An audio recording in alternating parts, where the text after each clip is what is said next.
آتیناک سبعا من المثانی والقرآن العظیم صدق اللہ مولانا العظیم وبلغنا رسولہ النبی الکریم۔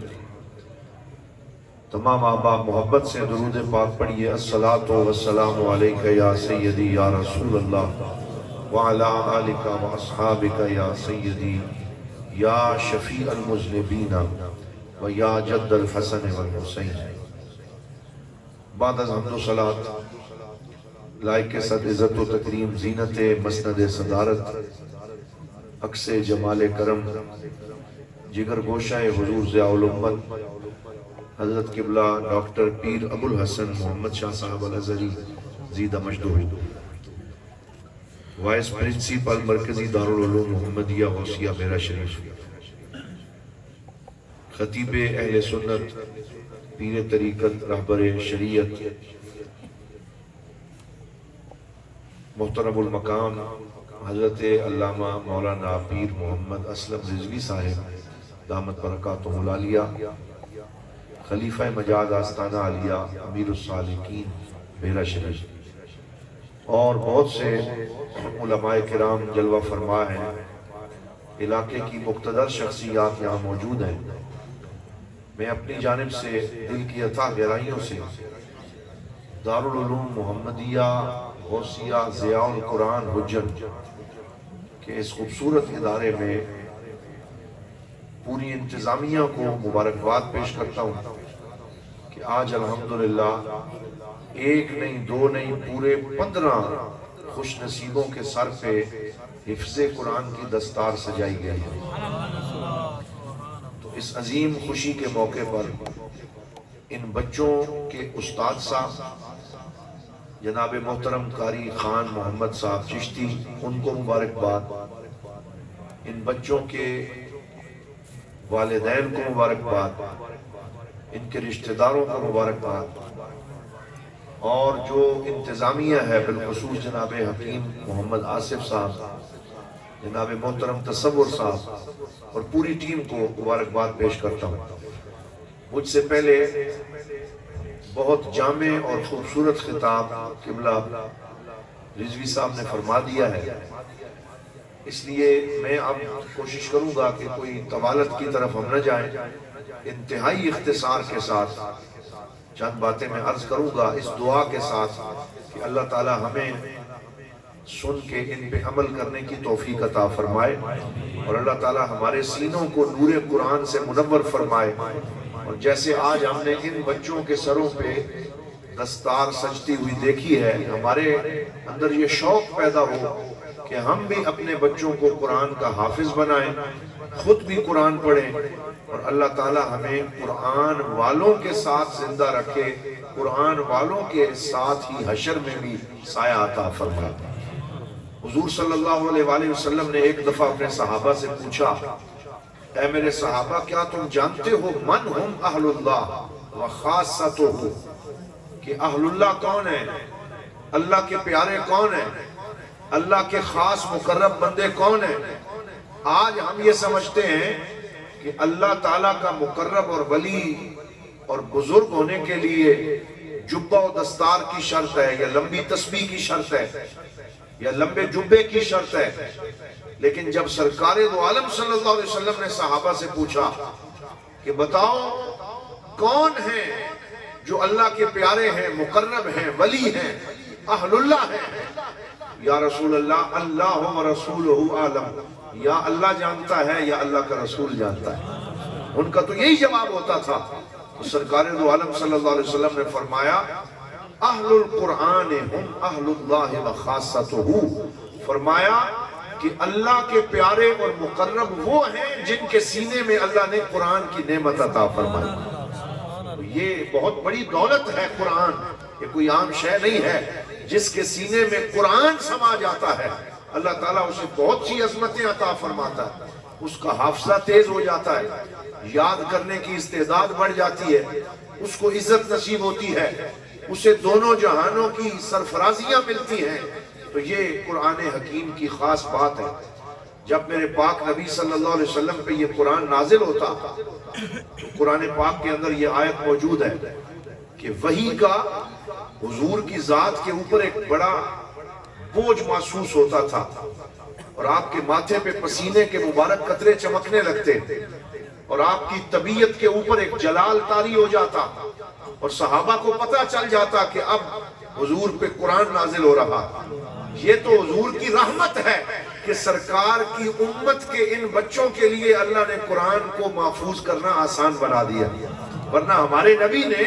اس قرآن کو جب وصول کیا ہے اپنے رب سے تو یہ ایک بہت بڑا وزن تھا، ایک بہت بڑا اللہ تعالیٰ کی طرف سے انعام تھا، لیکن اسے لینا اور سنبھالنا کوئی آسان نہ تھا۔ اسی وجہ سے میرے پاک نبی پہ یہ کیفیت طاری ہوتی۔ صحیح بخاری شریف میں ہے، مثل سلسلۃ الجرس، ایسے لگتا جیسے کانوں میں گھنٹیاں بج رہی ہیں، اور اس طریقے سے ایک خاص کیفیت میں میرے پاک نبی چلے جاتے، اور حضور ساتھ تیزی سے پڑھنے کی کوشش کرتے، کوئی لفظ نہ رہ نہ جائے، کوئی زیر زبر آگے پیچھے نہ ہو جائے، یہ امانت میرے سینے میں صحیح محفوظ ہو جائے۔ تو اللہ تعالیٰ نے یہ آیت نازل فرمائی، لا تحرک بہ لسانک لتعجل بہ، اے میرے حبیب ہم آپ کا مشقت میں پڑھنا دیکھتے ہیں اور آپ کی مشقت ہمیں گوارا نہیں ہے، اس لیے آپ اپنی زبان کو جلدی سے حرکت نہ دیا کریں، پریشان نہ ہوا کریں کہ کوئی زیر زبر رہ نہ جائے۔ ان علینا جمعہ وقرآنہ، اس قرآن کو نازل کرنا بھی ہمارا کام ہے، اور اسے آپ کے سینے میں محفوظ کرنا بھی خدا کا کام ہے۔ ان علینا جمعہ وقرآنہ فَإِذَا قَرَأْنَاهُ فَاتَّبِعْ قُرْآنَا، جب ہم آپ کو پڑھائیں بس آپ ایک دفعہ پڑھ لیا کریں، ہم آپ کے سینے میں قرآن حکیم کو محفوظ کریں گے۔ ثُمَّ إِنَّ عَلَيْنَا بَيَانًا، پھر اس قرآن کا بیان عطا کرنا بھی اللہ نے فرمایا یہ ہماری ذمہ داری ہے۔ اور میرے حضور ضیاء الامت حضرت پیر محمد کرم شاہ صاحب الازہری رحمت اللہ علیہ نے سنت خیر الانام میں اس آیت کی تفسیر میں لکھا کہ قرآن وہ ہے جو بین الدفتین ہم پڑھتے ہیں، جس کے حافظ یہ بچے بنے ہیں، لیکن صرف قرآن کافی نہیں ہے بلکہ قرآن کے ساتھ بیان قرآن کی بھی ضرورت ہے۔ تو قرآن وہ ہے جو انہوں نے یاد کیا ہے، اور قرآن کو سمجھنے کے لیے مصطفیٰ کے فرمان کی بھی ضرورت ہے، حدیث کی بھی ضرورت ہے، سنت کی بھی ضرورت ہے۔ قرآن پڑھو اور جہاں سے سمجھ نہ آئے بارگاہ مصطفیٰ میں حاضر ہو جاؤ، حضور کی حدیث کو پڑھو، تو اللہ کے فضل و کرم سے قرآن اور صاحب قرآن سے ہمارا تعلق، دارالعلوم محمدیہ غوثیہ ہوجن والوں کا تعلق، بھیرا والوں کا تعلق حضرت پیر کرم شاہ صاحب نے ایسے جوڑا کہ ضیاء القرآن عطا فرما کے ہمیں قرآن کی محبت دے دی، اور ضیاء النبی عطا کر کے ہمیں صاحب قرآن کی محبت بھی عطا کر دی۔ تو ہمیں تو اللہ نے دونوں خزانے دیے ہیں، ہم ضیاء القرآن والے بھی ہیں، ہم ضیاء النبی والے بھی ہیں، ہم ضیاء حرم والے بھی ہیں، اور ہمارے پیر و مرشد نے ہمیں قرآن سے بھی جوڑا ہے، ہمیں صاحب قرآن سے بھی جوڑا ہے۔ مجھے ایک اور وہ بات یاد آ رہی ہے کہ میرے پاک نبی صلی اللہ علیہ وآلہ وسلم قرآن سننا کتنا پسند کرتے تھے۔ رات کا وقت تھا، حضور اپنے حجرے سے باہر نکلے، آدھی رات ہو چکی تھی، اور حضور کا ایک پیارا غلام جن کا نام حضرت عبداللہ بن مسعود رضی اللہ تعالی عنہ ہے، جو فقیہ امت ہیں، جو ترجمان قرآن ہیں، اور جو عبادلہ اربعہ میں ایک بلند مقام رکھتے ہیں، وہ رات کی تاریکی میں مسجد نبوی کے ایک کونے میں نفل کے اندر رب کا قرآن پڑھ رہے تھے، اور بڑی پیاری ان کی آواز تھی، بڑی لے تھی، بڑا انداز تھا۔ حضور کی مسجد تھی، رات کا وقت تھا، عبداللہ بن مسعود کی زبان تھی، اور وہ نفل میں بہت مستی کے عالم میں قرآن پڑھ رہے تھے، اور ان کا نصیب بیدار ہوا کہ وہ قرآن پڑھ رہے تھے اور صاحب قرآن خود سننے کے لیے پیچھے تشریف لے آئے۔ حضور نے کرم نوازی فرمائی، حضور کو قرآن پڑھنے کی آواز آئی تو آپ چلتے چلتے اپنے اس غلام کے پاس پہنچے، دیکھا کہ وہ نفل پڑھتے ہوئے قرآن پاک کی تلاوت کر رہے ہیں، تو میرے پاک نبی پیچھے کھڑے ہو گئے اور سنتے رہے۔ کہتے ہیں انہوں نے پہلے پارے سے شروع کیا ہوا تھا، 5ویں سے پارے تک پہنچ گئے، اور میرے پاک نبی پیچھے کھڑے ہو کے سنتے رہے، اور جب اس آیت پہ پہنچے فَكَيْفَ إِذَا جِئْنَا مِن كُلِّ أُمَّةٍ بِشَهِيدٍ وَجِئْنَا بِكَ عَلَى هَؤُلَاءِ شَهِيدًا، کہ اے میرے پاک نبی وہ کیسا منظر ہوگا جب ہم ہر امت سے ایک ایک گواہ لائیں گے کہ ان امتوں نے کیسے عمل کیے، وَجِئْنَا بِكَ عَلَىٰ هَٰؤُلَاءِ شَهِيدًا، اور قیامت کی پورا وہ منظر سجا ہوگا، ساری مخلوق حاضر ہوگی، اور اے میرے پاک نبی ہم بڑی شان کے ساتھ ساری امتوں پہ گواہ بنا کے آپ کو لائیں گے اور آپ پوری انسانیت پہ گواہی پیش کریں گے۔ جب یہ آیت حضور نے سنی میرے نبی کی ہچکی بند گئی، داڑھی مبارک آنسوؤں سے تر ہو گئی، اور آپ کے سینے سے رونے کی آوازیں نکلنے لگی، اور حضرت عبداللہ بن مسعود کو سمجھ آ گئی کہ معاملہ کچھ اور ہے، یہ رات کچھ اور ہے، بات کچھ اور ہے۔ انہوں نے نماز کو مختصر کیا، سلام پھیرا، اپنے نبی کی خوشبو کو محسوس کیا، قدموں میں گر گئے، یا رسول اللہ آپ مجھے اگر پہلے پتا ہوتا کہ آپ تشریف لائیں، میں نماز مختصر کرتا تاکہ آپ کو اتنی دیر کھڑا نہ ہونے پڑتا۔ تو حضور نے کیا فرمایا؟ فرمایا اے عبداللہ بن مسعود میں یہ پسند کرتا ہوں، اگرچہ یہ قرآن میرے سینے پہ نازل ہوا ہے، میں یہ پسند کرتا ہوں کوئی قرآن پڑھتا رہے، میں محمد کھڑے ہو کے سنتا رہا۔ تو قرآن پڑھنا بھی مصطفیٰ کی سنت ہے، بولو قرآن سننا بھی مصطفیٰ کی سنت ہے۔ اور قرآن کا یہ اعجاز ہے، قرآن رحمت ہے، قرآن شفا ہے، قرآن بیان ہے، قرآن برہان ہے، قرآن فرقان ہے، اور قرآن کو اللہ نے یہ شان عطا فرمائی ہے کہ اس سے فیض لینے کے لیے پی ایچ ڈی ہونا ضروری نہیں، اس سے فیض لینے کے لیے کالج اور یونیورسٹی میں جانا ضروری نہیں، اس سے فیض لینے کے لیے لمبی چوڑی پڑھائی ضروری نہیں، بلکہ جو محبت کے ساتھ رب کے قرآن سے تعلق جوڑتا ہے وہ ان پڑھ بھی ہو، اگر وہ قرآن پڑھتا رہے تو قرآن اس بندے کے سینے کو بھی منور فرما دیتا ہے، اس کا سینہ چمک اٹھتا ہے، اس کے چہرے پہ روشنی آ جاتی ہے۔ میں نے ایک دفعہ وہ بات سنی کہ گوجرانوالا کا رہنے والا ایک شخص تھا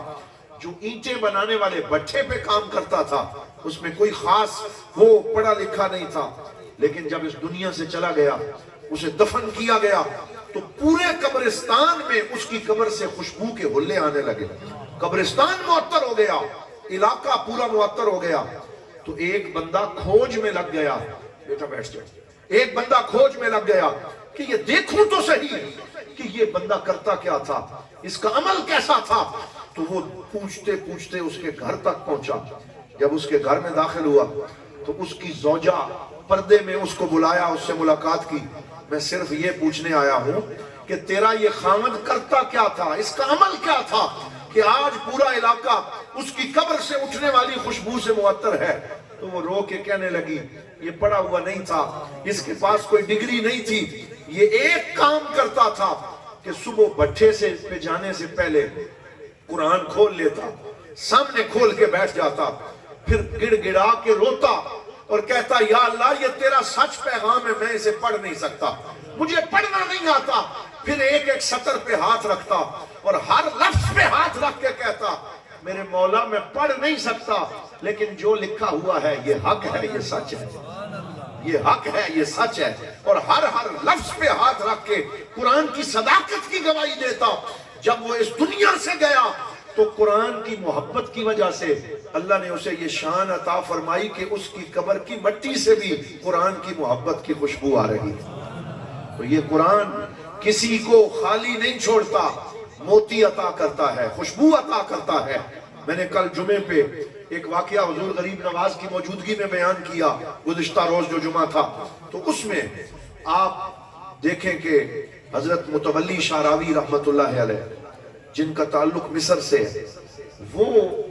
مصر کے مشہور مفسر قرآن تھے، اور حضور قبلہ ڈاکٹر صاحب جب مصر میں تشریف لے گئے پڑھنے کے لیے تو انہوں نے امید ہے کہ حضرت متولی شعراوی کی زیارت شاید کی ہوگی، تو وہ حضرت متولی شعراوی رحمت اللہ علیہ ہیں جنہوں نے 20 جلدوں میں قرآن کی تفسیر لکھی اور عربی زبان میں، اور ہر مصر کے گھر میں، ہر عرب کے گھر میں امام متولی شعراوی کا فوٹو لگا ہوتا ہے، کہیں ان کی کیسٹ چل رہی ہوتی، لوگ ان سے محبت کرتے ہیں کیونکہ انہوں نے قرآن کو آسان بنا کے لوگوں کو سمجھایا، عام زبان میں قرآن کی تشریح بیان کی، مشکل نہیں کیا، آسان کر کے قرآن سمجھایا۔ حضرت متولی شعراوی نے خود یہ واقعہ لکھا کہ ہمیں اپنے علم پہ بڑا مان تھا، لیکن قرآن کی ایک آیت پہ میں پھنس گیا اور مجھے اس کا معنی سمجھ نہیں آ رہا تھا، اور وہ ایک گرامر کی لمبی بات ہے، میں اس کی تفصیل میں نہیں جاتا، کہ وَهُوَ الَّذِي فِي السَّمَاءِ إِلَٰهٌ وَفِي الْأَرْضِ إِلَٰهٌ، کہ ہمارا قاعدہ یہ ہے کہ نکرہ اگر تکرار کے ساتھ آئے تو اس سے ایک الگ چیز مراد ہوتی ہے، اور معرفہ اگر تکرار کے ساتھ آئے تو اس سے ایک ہی شے مراد ہوتی ہے۔ مثلا میرے پاک نبی صلی اللہ علیہ وسلم نے فرمایا اِنَّ مَعَ الْعُسْرِ يُسْرًا، اِنَّ مَعَ الْعُسْرِ يُسْرًا، یہاں عسر پہ الف لام ہے، یہ معرفہ ہے، اور یسر پہ الف لام نہیں، یہ نکرہ ہے۔ یہ علماء کے سمجھنے کی بات ہے۔ تو حضور نے فرمایا تنگی ایک ہے آسانیاں دو ہیں،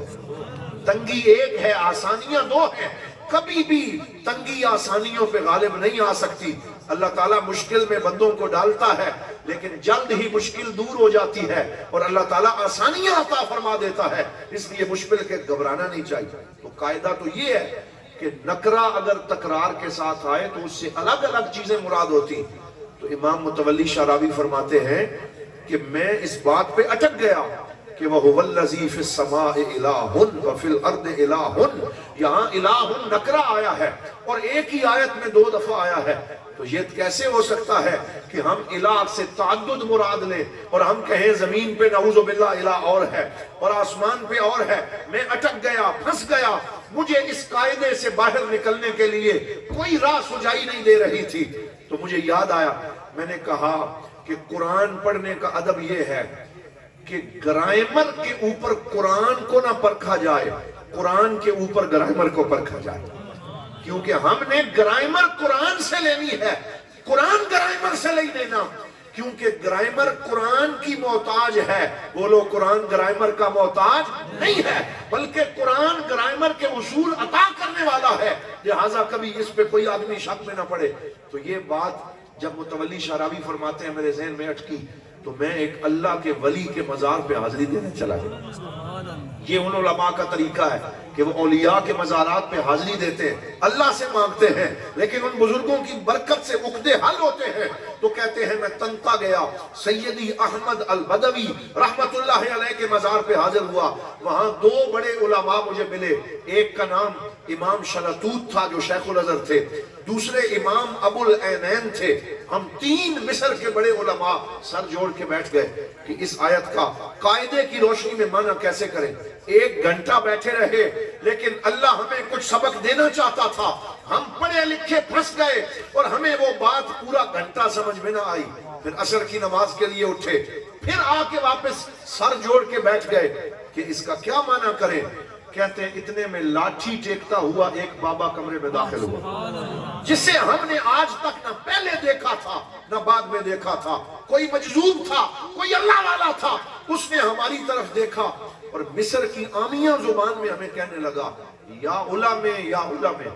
اپنے آپ کو بڑے علامے فہامے سمجھنے والوں، اپنے آپ کو علم کا بڑا ستون سمجھنے والوں، انظروا الی اسم الموصول الذی، کہنے لگا الہن کو دیکھ رہے ہو، پیچھے اسم موصول الذی کو کیوں نہیں دیکھتے؟ اگر تم الذی کو دیکھو گے تو تمہیں پتہ چلے گا کہ الذی اسم موصول ہے، یہ دونوں نکرہ اس کا صلہ ہے، تو یہاں تو نکرہ کا تکرار ہے ہی نہیں، معنی یہ بنتا ہے وَهُوَ الَّذِي فِي السَّمَاءِ إِلَٰهٌ وَفِي الْأَرْضِ إِلَٰهٌ، اللہ وہ ہے، زمین پہ بھی اس کی خدائی ہے، آسمان پہ بھی اس کی خدائی ہے۔ کہتے ہیں جب یہ بات اس نے کی تو بابا تو نکل گیا، لیکن ہم سمجھ گئے کہ علم و بس کریو یار سانو ہکو الف درکار، ہم سمجھ گئے کہ قرآن پڑھے لکھے کی بات نہیں ہے، بلکہ یہ امی نبی پہ نازل ہوا ہے، اور یہ اللہ تعالیٰ خود یہ علم عطا فرماتا ہے، اور علم کا یہ چشمہ بارگاہ خدا سے جاری ہوتا ہے اور بارگاہ مصطفیٰ سے جاری ہوتا ہے۔ حضرات محترم، ایک اور بات میں یہاں آج عرض کرنا چاہتا ہوں، یہ میری آخری اس گفتگو کی بات ہے۔ میں نے ایک دفعہ طبقات القراء میں پڑھا، یہ طبقات القراء ایک کتاب ہے جو 10 جلدوں میں ہے، جس میں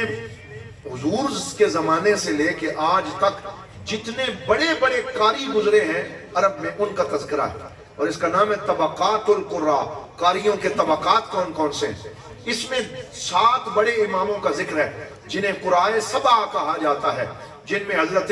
امام حبیب حمزہ ابن حبیب الزیات خاص طور پہ بڑے مشہور ہیں۔ حمزہ بن حبیب الزیات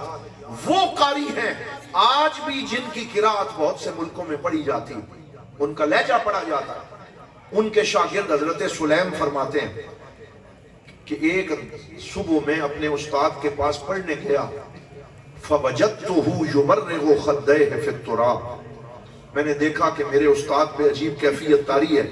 اور وہ اپنے رخسار مٹی میں رگڑ رہے ہیں۔ بھائی کوئی اپنے رخسار مٹی میں رگڑتا ہے؟ یہ بڑا مشکل کام ہے، اور یہ تو جس پہ دیوانگی طاری ہو جائے وہ کرتا ہے۔ تو میں نے اپنے استاد کو دیکھا کہ وہ اپنے رخسار مٹی میں رگڑ رہا ہے، ان پہ عجیب ایک کیفیت طاری ہے۔ تھوڑی دیر میں دیکھتا رہا، فلما افاقا، جب ان کو اس سے افاقہ ہوا، اس مدہوشی سے واپس آئے، تو میں نے کہا ما بکا، اے ہمارے استاد آپ کو کیا ہوا، آپ یہ اس حالت اور کیفیت میں کیوں ہیں؟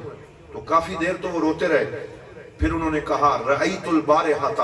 کأن القیامۃ قد قامت، میں نے رات خواب میں دیکھا کہ قیامت قائم ہو گئی، حشر کی صفیں لگ گئی، ساری انسانیت حشر کے میدان میں حاضر ہے، میں بھی سر جھکا کے ایک صف میں کھڑا ہوں، یہ خواب دیکھا۔ اور پھر اتنے میں ندا آئی این قراء المصاحف، کہ قرآن کے قاری کدھر ہیں، وہ نکل کے باہر آ جائیں، قرآن کے قاری سامنے آ جائیں۔ اور ساتھ ہی کہا گیا این الذین عملوا بالقرآن، وہ قاری باہر آئیں جنہوں نے قرآن پہ عمل کیا ہے۔ کہتے ہیں جب یہ بات میں نے سنی تو میرے اوپر کپ کپی طاری ہو گئی، فرجعت القہقری، میں نے آگے بڑھنے کے بجائے پیچھے مڑنا شروع کر دیا، میں قیامت کی صفوں میں چھپنے کی جگہ تلاش کرنے لگا۔ حضرت امام حمزہ جیسا قاری اپنے بارے میں یہ کہہ رہا ہے، جو اللہ کے ولی بھی تھے، قاری بھی تھے، امام بھی تھے، کہ میں نے قیامت کی صفوں میں پیچھے مڑنا شروع کر دیا۔ آج میری پیشی نہ ہو، لمن الملک اليوم للہ الواحد القہار، آج اللہ کی بادشاہی ہے اور آج وہی سب سے حساب لے رہا ہے۔ میں چھپنے لگا، اتنے میں آواز آئی این حمزہ بن حبیب الزیات، کہ سارے نظر آ رہے ہیں، وہ حمزہ کدھر ہے، وہ نہیں نظر آیا۔ تو میں نے کہا لبیک یا داعی اللہ لبیک، اے میرے رب کی طرف سے پکارنے والے میں حاضر ہوں۔ تو ایک فرشتے نے مجھے کہا آج یوں نہ کہو داعی اللہ، آج کہو لبیک اللہم لبیک، کہ آج تجھے کوئی اور نہیں بلا رہا، خود تیرا رب بلا رہا، آج اللہ تعالیٰ تمہیں بلا رہا ہے۔ تو کہتے ہیں میں باہر نکلا، اذن انا بالقاعۃ الکبیرہ، میں ایک بہت بڑے محل اور حال کے سامنے مجھے لایا گیا، تو مجھے کہا گیا اس میں داخل ہو جاؤ۔ جب میں اندر داخل ہوا، سمعت فیہ دجیج القراء، میں نے اس حال میں قاریوں کا شور سنا کہ وہ ہر جگہ پہ قاری قرآن پڑھ رہے تھے، اور میں ایک منبر کے پاس کھڑا تھا جو یاقوت اور مرجان کے موتیوں سے مرصع تھا، اور مجھے کہا گیا اقرا ورقا، اے حمزہ قرآن پڑھتا جا اور اس منبر کی سیڑھیوں پہ چڑھتا جا۔ تو میں نے قرآن پڑھنا شروع کیا، بلند ہوتا رہا، یہاں تک کہ میں قرآن پڑھتے اور بلند ہوتے ہوتے ہوتے 9ویں سپارے تک جا پہنچا۔ اور میں نے یہ خواب کو دیکھ رہے ہیں، میں نے یہ والی آیت جب پڑھی جس میں سجدہ آتا ہے، فَأَوْمَعْتُ لِلسُّجُودِ، میں نے جھکنے کا اور سجدہ کرنے کا ارادہ کیا، تو میرے کریم رب نے فرمایا کفاک یا حمزہ، اے حمزہ جو سجدے تو دنیا میں کر آیا وہ تیرے لیے کافی ہو گئے، یہ جزا کا وقت ہے، قرآن پڑھتا جا اور بلند ہوتا جا۔ کہتے ہیں میں پھر قرآن پڑھتا ہوا، جب اس آیت پہ پہنچا وَهُوَ الْقَاهِرُ فَوْقَ عِبَادِهِ، کہ اللہ فرماتا ہے کیا میں اپنے بندوں پہ غالب ہوں، قاہر ہوں، میری مرضی میرے بندوں پہ چلتی ہے، کوئی میری مرضی کے بغیر دم نہیں مار سکتا۔ تو مجھے کہا گیا الست القاہر فوق عبادی، اے حمزہ کیا میں اپنے بندوں پہ غالب نہیں ہوں؟ تو میں نے کہا بلا یا رب، کیوں نہیں یا رب، تو اپنے بندوں پہ غالب ہے، تو قہار ہے، تو جبار ہے، تو رؤوف ہے، تو رحیم ہے۔ تو میرے رب نے مجھے فرمایا من اقرأک یا حمزہ، اے حمزہ تجھے یہ قرآن کس نے پڑھایا؟ تو جب قرآن کی بات آتی ہے تو ساتھ استاد کی بات بھی آتی ہے۔ من اقرأک یا حمزہ، اے حمزہ تجھے کس نے پڑھایا؟ تو میں نے کہا اقرأنی یحییٰ، مجھے میرے استاد حضرت یحییٰ نے پڑھایا۔ تو کہا صدق یحییٰ، یحییٰ نے جو پڑھایا سچ پڑھایا۔ من اقرأ یحییٰ، انہیں کس نے پڑھایا؟ کہنے لگے اقرأہ ابو الاسود الدؤلی، انہیں حضرت ابو الاسود الدؤلی نے پڑھایا۔ صدق، انہوں نے اللہ نے فرمایا جو پڑھایا سچ پڑھایا۔ بتاؤ ابو الاسود کو کس نے پڑھایا؟ تو میں نے کہا اقرأہ ابن عم نبی کا علی ابن ابی طالب، کہ مجھے یحییٰ نے پڑھایا اور یحییٰ کو ابو الاسود نے پڑھایا اور ابو الاسود الدؤلی کو مولا علی شیر خدا نے پڑھایا۔ اللہ تعالیٰ نے فرمایا من اقرأ علی ابن ابی طالب، بتاؤ علی کو کس نے پڑھایا؟ تو میں نے کہا اقرأہ حبیبوں کا و نبیوں کا و رسولوں کا محمد صلی اللہ علیہ وسلم، اے میرے رب مجھے یحییٰ نے پڑھایا، یحییٰ کو ابو الاسود نے پڑھایا، ابو الاسود کو مولا علی نے پڑھایا اور مولا علی کو تیرے محبوب محمد مصطفیٰ نے پڑھایا۔ تو قرآن کی سند تو یہاں نہیں رکتی، فرمایا من اقرأ حبیبی محمد، بتاؤ میرے محبوب محمد کو کس نے پڑھایا؟ تو کہتے ہیں میں چپ کر گیا، چپ کر میرے علی اتجا نہیں بولن دی، میں چپ کر گیا۔ تو اللہ تعالیٰ نے فرمایا قل یا حمزہ انتا،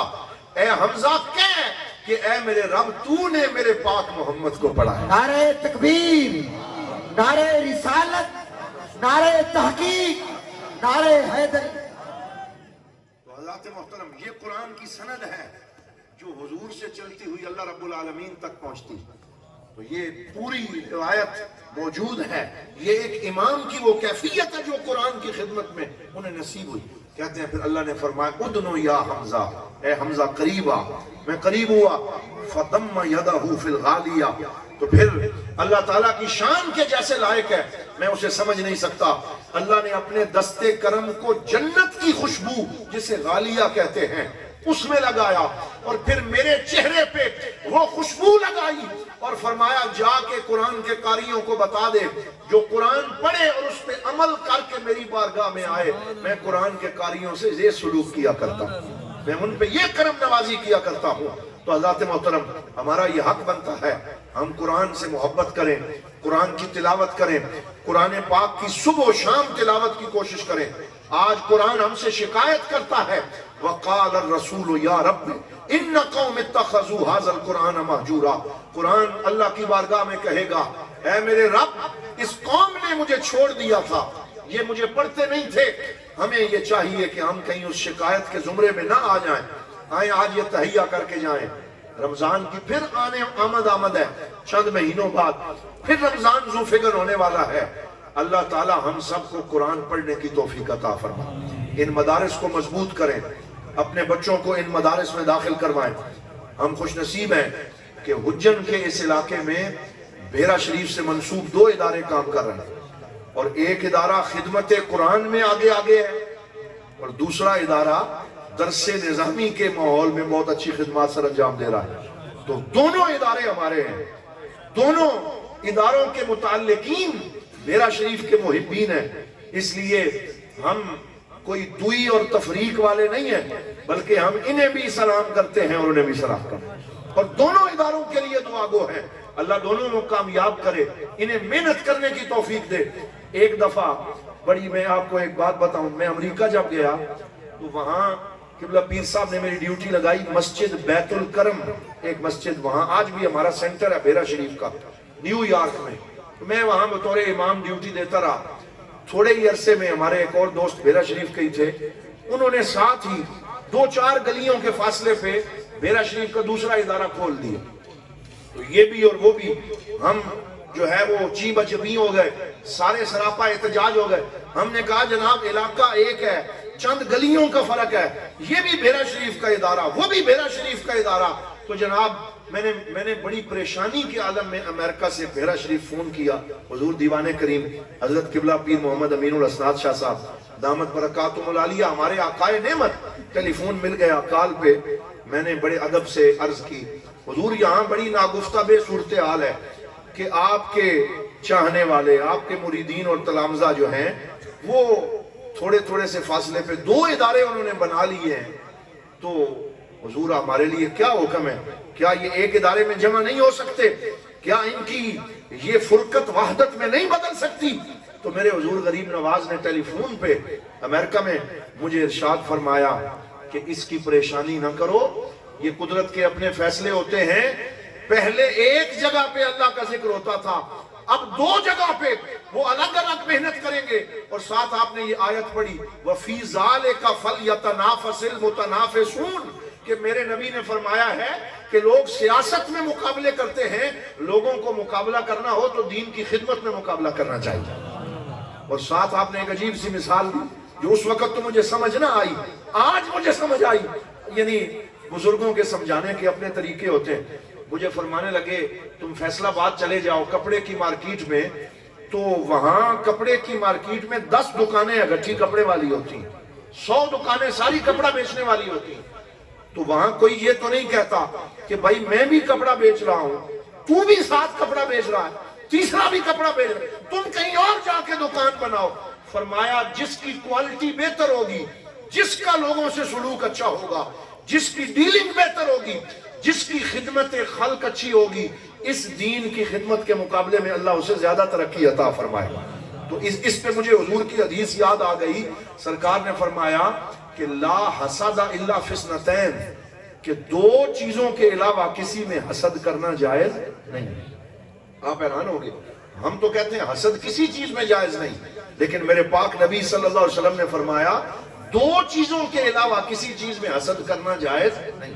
اب وہاں اس حسد سے مراد رشک ہے، وہ کیا ہے؟ فرمایا رجل آتاہ اللہ مالا فانفقہ فی سبیل اللہ، ایک ایسا بندہ جسے اللہ نے مال دیا، وہ اس مال پہ سانپ بن کے نہیں بیٹھا بلکہ صبح و شام اس مال کو اللہ کی راہ میں تقسیم کرتا ہے۔ تو تم بھی اس پہ رشک کرو اور اس کے ساتھ مقابلے کی کوشش کرو۔ وہ 1000 خرچ کرتا ہے، تم 2000 خرچ کرو، تو اس معاملے میں حضور نے فرمایا رشک کرو نہ، آؤ۔ اور دوسرا کیا؟ رجل آتاہ اللہ علما فیعلم الناس، فرمایا وہ بندہ جسے اللہ نے علم عطا فرمایا، وہ علم کو روکتا نہیں ہے بلکہ صبح و شام اللہ کی مخلوق میں علم تقسیم کرتا ہے۔ فرمایا اس میں رشک کرو، اس میں مقابلہ کرو۔ لہٰذا ہم دونوں اداروں کو کہتے ہیں کہ آپ خیر کی مسابقت میں ہیں۔ کس کی مسابقت کے اندر ہیں؟ خیر کی مسابقت ہے۔ وہ 2 کمرے بنائیں، آپ 4 بنائیں، اور یہ ادارے بڑھتے چلے جائیں، اور ان اداروں سے دین کی تبلیغ ہو۔ یہاں سے 15 فارغ ہوئے ہیں، وہاں سے 20 فارغ ہوں، پھر یہاں سے 30 فارغ ہوں، تو یہ حجن کا بھی فائدہ ہے، یہ اس علاقے کا بھی فائدہ ہے کہ یہاں سے دین کے خدام تیار ہوں گے۔ اور جیسے بھیڑا کو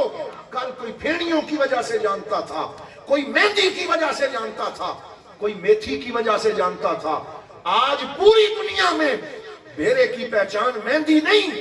بھیڑے کی پہچان پھینیاں نہیں، بھیڑے کی پہچان پیر محمد کرم شاہ الازہری ہے، بھیڑے کی پہچان دارالعلوم محمدیہ غوثیہ ہے، بھیڑے کی پہچان علماء ہیں، بھیڑے کی پہچان ضیاء القرآن اور ضیاء النبی ہے۔ آپ اتنی محنت کریں کہ یہ ادارے اس علاقے کی پہچان بن جائیں، اور لوگ کہیں کہ حجن وہ جگہ ہے جہاں سے دین کے علماء تیار ہوتے ہیں، جہاں سے پکے حافظ اور قاری تیار ہوتے ہیں۔ آپ ایسی محنت کریں تو اللہ تعالیٰ ان اداروں کو ترقی عطا فرمائے، ان کو عروج عطا فرمائے۔ میں آپ سب کا شکر گزار ہوں کہ اتنی دیر سے آپ بیٹھے ہیں، پھر بھی آپ نے ان معروضات کو بڑی محبت سے سنا۔ اللہ تعالیٰ آپ سب کو سلامت رکھے۔ وآخر دعوانا ان الحمدللہ۔